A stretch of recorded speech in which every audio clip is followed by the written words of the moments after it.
Ng kwarto ko, guys. Yung minsan naman makaramdam tayo ng kunyari mayaman tayo. Hi! Grabe, may carpet pa. Oh. Sana sa Singapore ganito din. Laki ng bed ko, ako lang naman mag-isa. Sila doon sa taas, pati yung alaga ko. Tapos, sa linggo, magagala kami ng pamangkin ko. Magkikita kami. Nag-unpack pa ako ng mga gamit ko. Pinakita ko lang yung aking kwarto.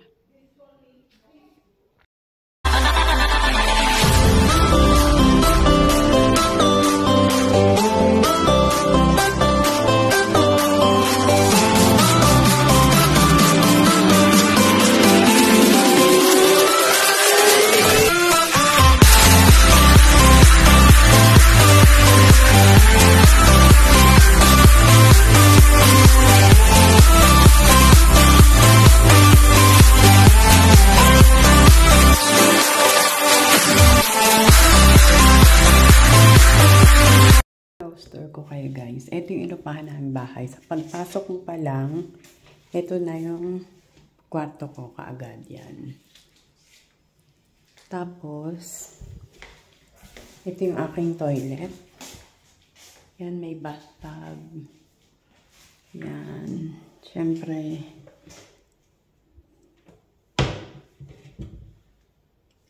yan, may hair dryer and everything complete. And then, sa left side, ang kitchen. Yung aking tinapay. Kitchen. Siyempre, may may oven, may lutuan, may mga bread toaster. Tapos, may dishwasher. Yan ang sink. Ito yung cupboard. May microwave. May mga gamit talaga siya. And then, ito yung pinag-grocery. Nag-grocery kami kanina. Bumili ako ng aking sardinas. Yan.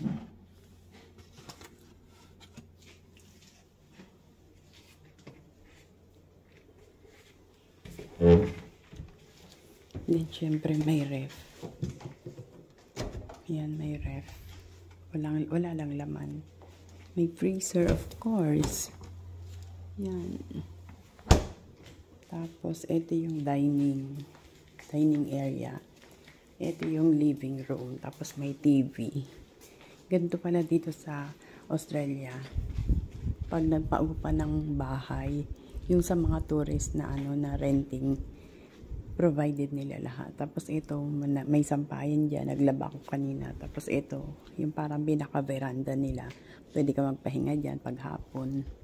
Ganito ang mga style ng bahay dito, guys. So, yung, tingnan nyo. Tapos, ito din yung sa amin na inupahan. Pare-parehas yung style. Yan, kahoy siya. Tapos, akyat tayo sa second floor. Siyempre, may TV, may mga ganyan, may wifi, kompleto. Akyat tayo sa second floor.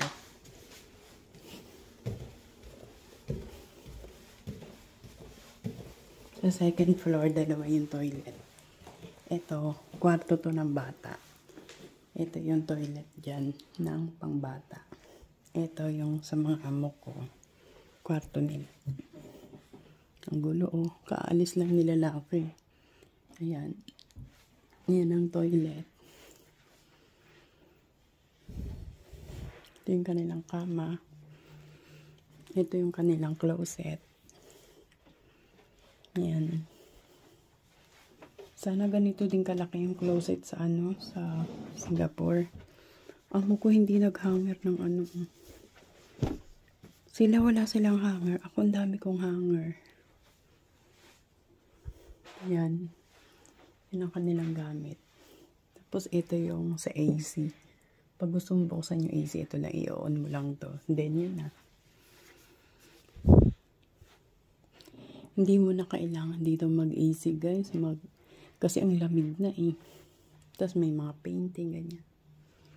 Yan, may painting din. Tapos may mga ganito. Gising na yung alaga ko. Ito yung kwarto ng alaga ko.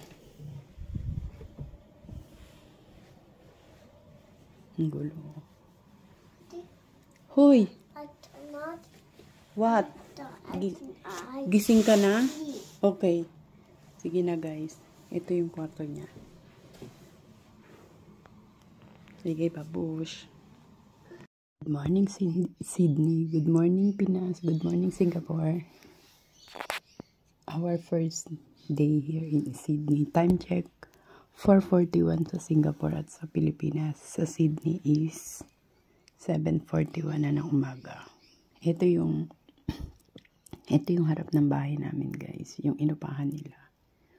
Umupa yung mga amo ko ng bahay. Ganito lang yung mga bahay dito sa Sydney. Oh. Ang simple lang. May mga attic talaga sila. Oh. Ayun no, yung cute ng attic niya. Oh. Ganito, ang simple lang ng mga bahay, no. Tapos yung fence nila, kahoy lang. Sa Singapore, mga fence sa Singapore, mga matataas talaga. Mamaya lalabas kami, maglilibot-libot daw kami. Hindi pa ako pwedeng lumabas kasi mahirap na. Wala pa akong alam dito, hindi katulad sa Melbourne na araw-araw kaming lumalabas ni Marley. Igagala ko mamaya yung alaga.